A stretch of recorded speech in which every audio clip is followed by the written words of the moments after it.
नमस्कार साथियों, मैं कुणाल आप सभी का संस्कृति आईएएस यूट्यूब चैनल पे स्वागत करता हूं। आज की वीडियो में फिर एक बार हम लोग बात करने वाले हैं यूपीआई के बारे में और इसके ट्रांजैक्शंस के बारे में। तो देखिए रीज़न क्या है, अभी केंद्र सरकार यह विचार कर रही है कि अगर आप यूपीआई ट्रांजैक्शन करेंगे तो ऐसी स्थिति में पैसा आपके अकाउंट से कट जाएगा, लेकिन जो रिसीवर है वह पैसा उस व्यक्ति को 4 घंटे की अवधि के बाद मिलेगा। तो एक नया और महत्वपूर्ण फैसला इसको माना जा रहा है केंद्र सरकार का। जल्द ही हो सकता है कि आप देखें कि इसको इम्प्लीमेंट भी कर दिया जाए। लेकिन क्यों सरकार ऐसा करना चाहती है, किन व्यक्तियों के लिए है ये, इसके अंदर किन किन व्यक्तियों को शामिल किया जाएगा या किस स्थिति में यह नियम लागू होगा, इसके साथ ही यह भी जानना जरूरी है कि इतना बड़ा फैसला सरकार क्यों ले रही है, कौन कौन प्रभावित इससे होने वाला है। खास मामला है ना, और आप सभी को यह चिंतित करने वाला है। तो देखिए केंद्र सरकार इस पूरे मामले पे विचार इसलिए कर रही है क्योंकि हमारे देश में साइबर मनी फ्रॉड बहुत अधिक हो रहे हैं और साइबर मनी फ्रॉड्स की बढ़ती संख्या को देखते हुए ही केंद्र सरकार ने यह निर्णय लिया है कि देखिए यदि एक व्यक्ति से पैसा दूसरे व्यक्ति के पास जा रहा है तो ऐसी स्थिति में 4 घंटे डिले कर दिया जाए पेमेंट को। अब वर्तमान में हम सभी लोग यूपीआई को कैसे यूज कर रहे हैं, इंस्टेंट पेमेंट सिस्टम के रूप में, यानी कि तत्काल बस आपने अमाउंट डाला, डालने के बाद पिन डाला, ट्रांजैक्शन किया और पैसा दूसरे व्यक्ति के बैंक अकाउंट में पहुंच जाता है। लेकिन 4 घंटे का डिले बहुत अधिक प्रभावित कर सकता है ना। तो अब इंस्टेंट पेमेंट के लिए क्या करना है और इसमें क्या क्या शामिल है, हर एक बात पे हम लोग चर्चा करेंगे। लेकिन एक देखने वाली स्थिति यहाँ पर यह है कि एक प्रश्न प्रीलिम्स एग्जाम में आप लोगों से पूछा जा सकता है जो इस प्रकार का रहेगा। तो यदि आप लोग जानते हैं तो बस कुछ नहीं करना, आंसर कमेंट कर देना है। यदि नहीं जानते तो ऐसी स्थिति में अंत तक देखिए, बहुत सारी खास बातें इस विषय से संबंधित शामिल हैं। चलिए तो देखिए, मुख्य मामला अभी यह है, केंद्र सरकार का यह जो निर्णय है वह एक्चुअल में फर्स्ट ट्रांजैक्शन के लिए है। अभी आजकल क्या हो रहा है कि जो अनजान लोग होते हैं वे आपको कॉल करते हैं, मैसेज करते हैं या किसी और तरह से वह आपसे यूपीआई ट्रांजैक्शन करवाते हैं, है ना। कई बार आजकल यह भी देख रहा है कि ऑनलाइन डिलीवरी के माध्यम से भी ऐसे स्कैम हो रहे हैं और आपके अकाउंट से बहुत अधिक पैसा यूपीआई के थ्रू ही कट जा रहा है। तो अब सरकार ने यह निर्णय लिया है कि देखिए, मान लीजिए अगर आप पहली बार किसी व्यक्ति के साथ में यूपीआई ट्रांजैक्शन करते हैं, ठीक है, अगर वह ट्रांजैक्शन 2000 रुपए से कम की है तो ऐसी स्थिति में यह नियम लागू नहीं होगा। लेकिन अगर आपके द्वारा ट्रांजैक्शन किया गया अमाउंट 2000 रुपए से अधिक है तो ऐसी स्थिति में 4 घंटे का नियम लागू होगा और आपके बैंक अकाउंट से पैसा कटने के बाद दूसरे व्यक्ति के पास 4 घंटे की अवधि के बाद पहुंचेगा। 4 घंटे की अवधि में क्या करना है, यदि ट्रांजैक्शन बिल्कुल सही है, आपने सोच समझ कर जानकर किया है और सही व्यक्ति के पास ही पैसा पहुंचाया, तो आपको कुछ नहीं करना। पहली बार ट्रांजैक्शन है तो हो सकता है कि या तो आप कुछ पैसा कम भेजेंगे या फिर इसके अलावा आपके पास यह रहेगा कि 4 घंटे का इंतजार करें, वह पैसा अपने आप ही दूसरे व्यक्ति के पास पहुंच जाएगा। लेकिन इस दौरान मान लीजिए आपके साथ में कोई स्कैम हुआ है, किसी भी रूप में आपको नहीं पता था या अनजाने में आपसे अधिक रकम ट्रांसफर हो गई है किसी अननोन अकाउंट में, तो ऐसी स्थिति में आपको यह 4 घंटे मिल रहे हैं अपनी कंप्लेंट रजिस्टर कराने के लिए, हर एक चीज की इंफॉर्मेशन साझा करने के लिए। ऐसी स्थिति में आपके बैंक अकाउंट से जो पैसा कटा है वह आपके ही पास रिवर्ट आ जाएगा और दूसरे व्यक्ति के पास वह पैसा नहीं पहुंचेगा। क्लियर है साथ साथ आप लोग को? तो यह निर्णय अपने आप में बेहद खास है और एक महत्वपूर्ण कदम माना जा रहा है केंद्र सरकार की तरफ से। आप लोग क्या कहते हैं, ऐसा कुछ होना चाहिए? जनरली देखिए क्या होता है कि हम अपने परिवार में या मित्रों के अंदर या ऑफिस वगैरह में छोटी मोटी ट्रांजैक्शंस करते रहते हैं, कभी कभी बड़ी भी करते हैं, लेकिन क्या होता है कि वो जनरली महीने में, हफ्ते में होती रहती है थोड़ी, ठीक है। लेकिन पहली बार ही आप किसी के साथ कांटेक्ट में आए हैं या आपने किसी भी माध्यम से पेमेंट करना है किसी अननोन व्यक्ति को और रकम बड़ी है, बड़ी रकम में कुछ भी हो सकता है, 5000, 10,000, 20,000, 30,000, है ना। एक गरीब आदमी जो डेली वेजिस पे कमाता है ना, उसके लिए तो देखिए 2000 रुपए की रकम भी बहुत बड़ी है, ठीक है। तो ऐसी स्थिति में यदि किसी भी मात्रा में, किसी भी अमाउंट पर 2000 से ऊपर ऐसी कोई घटना होती है तो उन सभी के लिए यह नियम लागू होगा। अब आप लोग का क्या कहना है, पहली ट्रांजैक्शन के लिए ऐसा होना चाहिए? यदि पहली ट्रांजैक्शन आपने सही जगह की है और वह रिकॉर्ड हो गया है, आपने एक चीज नोटिस की होगी कि कभी भी जब आप पेमेंट करते हैं ना तो वह पेमेंट का हिस्ट्री बन जाता है और वह वहां से डिलीट नहीं होता। तो इससे क्या होगा कि जो यह पूरा का पूरा एक पैनल बना हुआ है, ये पूरा जो सिस्टम है, यहाँ पर आपका पेमेंट रिकॉर्ड हो जाएगा और बाद में आप फिर जितना मन करे उतना अमाउंट भेजिए, कोई इसकी परेशानी नहीं रहेगी। वह पेमेंट बिना किसी परेशानी के आना जाना करता रहेगा, ठीक है। अभी आप लोगों ने एक चीज और नोटिस की होगी, अभी जैसे कि फ्रॉड हो रहे हैं लगातार, तो फ्रॉड को ध्यान में रखते हुए अभी जो हमारी गवर्नमेंट है उसने एक इनिशिएटिव नया भी लिया है। वह इनिशिएटिव यह है कि यदि आप किसी से कॉल पे बात कर रहे हैं और कॉल पे बात करते हो अगर आप कोई यूपीआई ट्रांजेक्शन ट्रांजेक्शन करते हैं तो ऐसी स्थिति में आपको पहले एक अलर्ट दिखाया जाता है कि सावधान, आप एक कॉल पर हैं और कॉल पे बात करते हो पेमेंट कर रहे हैं, तो क्या आप सही कर रहे हैं या इसके ऊपर ध्यान देने की ज़रूरत है। तो यह एक डिस्क्लेमर वहाँ पर सामने खुल कर के आता है।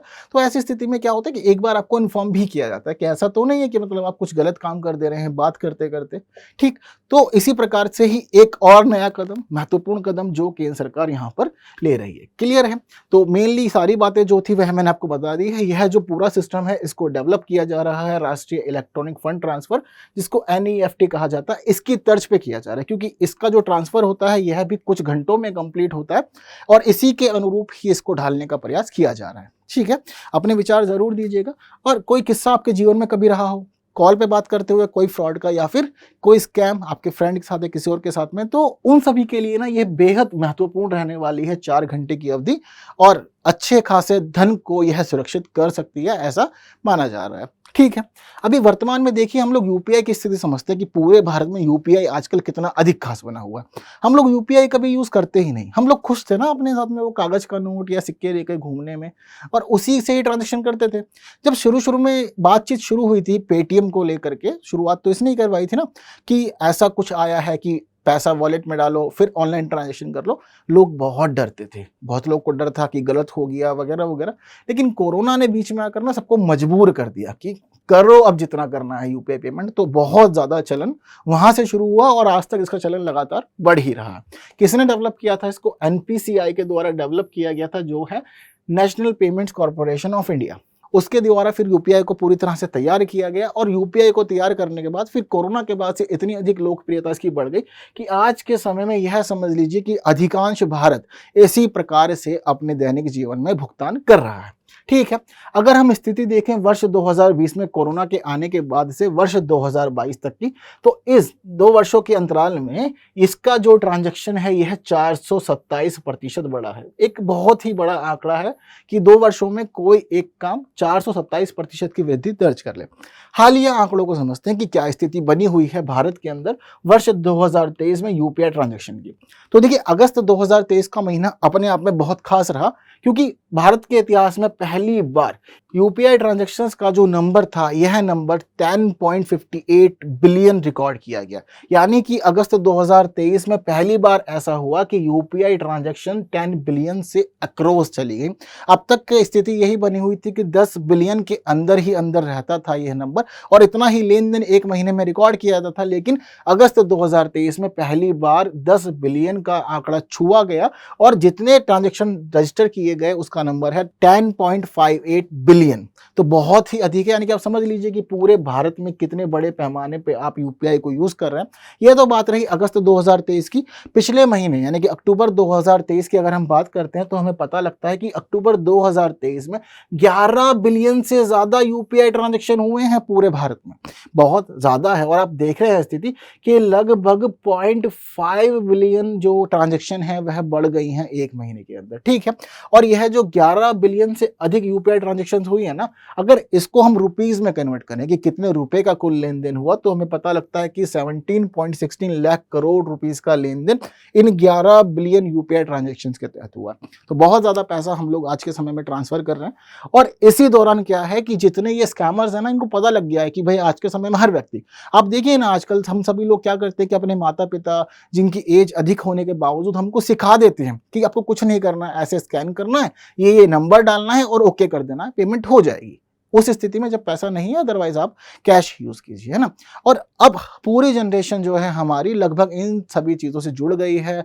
हमारे जितने बड़े हैं घर में वो सब भी जुड़ गए हैं, जिसकी वजह से संख्या इतनी अधिक हो रही है अब इन यूपीआई ट्रांजैक्शन की।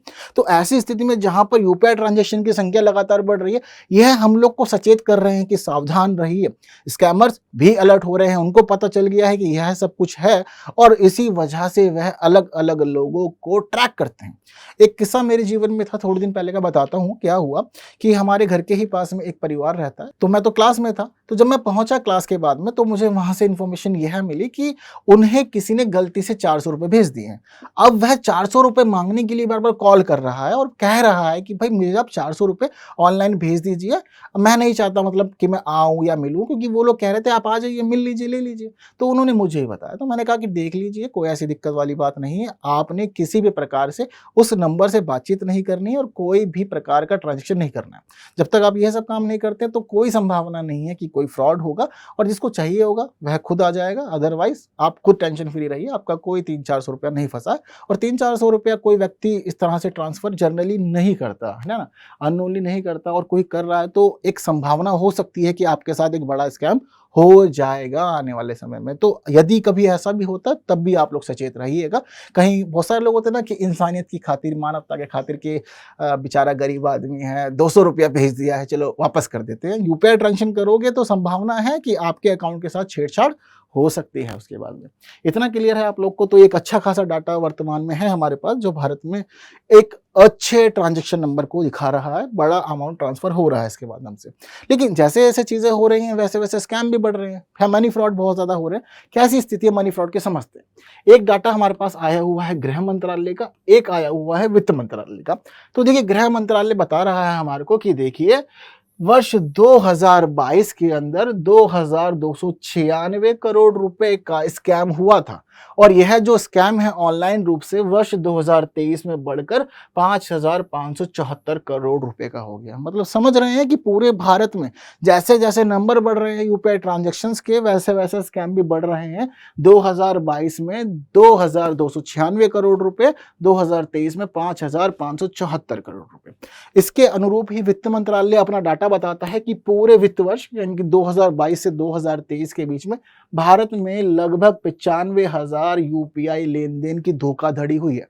यह यूपीआई ट्रांजैक्शन बता रहा है कि इतनी ट्रांजैक्शन के दौरान धोखाधड़ी हुई, ये आपको रुपीस के अंदर बता रहा है।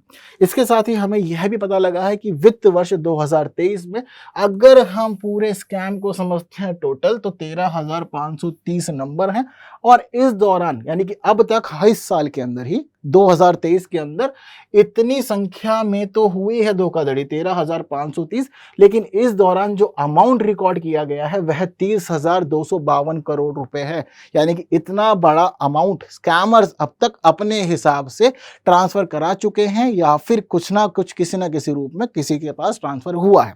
यह एक बड़ा स्कैम है, और इस स्कैम में एक खास स्थिति यह है कि 49% या 6,659 केसेस जो हैं यह डिजिटल भुगतान के हैं। डिजिटल भुगतान में या आप तो अपने कार्ड से पेमेंट किया है या इंटरनेट के किसी और माध्यम से पेमेंट किया है ना।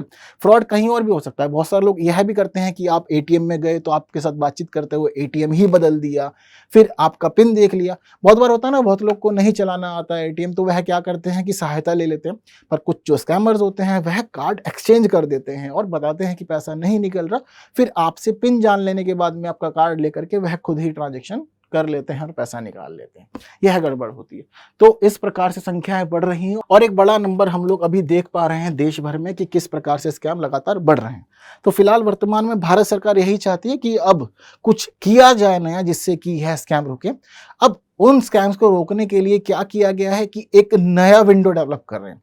क्या विंडो में रहेगा कि जिनके साथ आपका रेगुलर लेन देन चल रहा है वहां पर गवर्नमेंट कोई इंटरफेयर नहीं करेगी, किसी भी प्रकार की और प्रणाली वहां पर शामिल नहीं होगी, ना ही आपको कोई अलर्ट दिया जाएगा।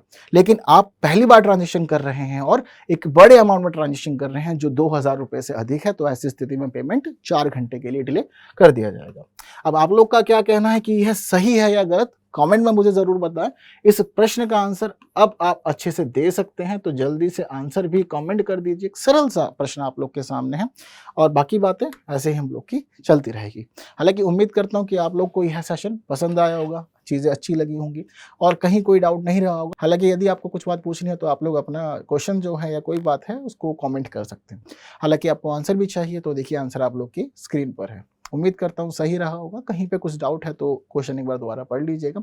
अगली वीडियो में फिर मिलकर बातचीत करते हैं। हालांकि वीडियो अच्छी है और स्कैम के बारे में बताती है, तो बाकी साथियों तक भी ज़रूर शेयर करें ताकि वो भी इन सब चीज़ों के बारे में अलर्ट रहें, चीज़ों को जान सके पहले से। ऐसा नहीं होगा आने वाले समय में कि जब 4 घंटे का ये टाइमलाइन है, अगर इसको पूरी तरह से इम्प्लीमेंट कर दिया जाए तो लोग खुद ही डर जाएं कि पेमेंट नहीं पहुंचा। ठीक है, तो आप लोग बाकी साथियों तक भी साझा कर सकते हैं। अगली वीडियो में मिलकर कुछ नई बात करेंगे, तब तक के लिए विदा दीजिए। Thank you so much.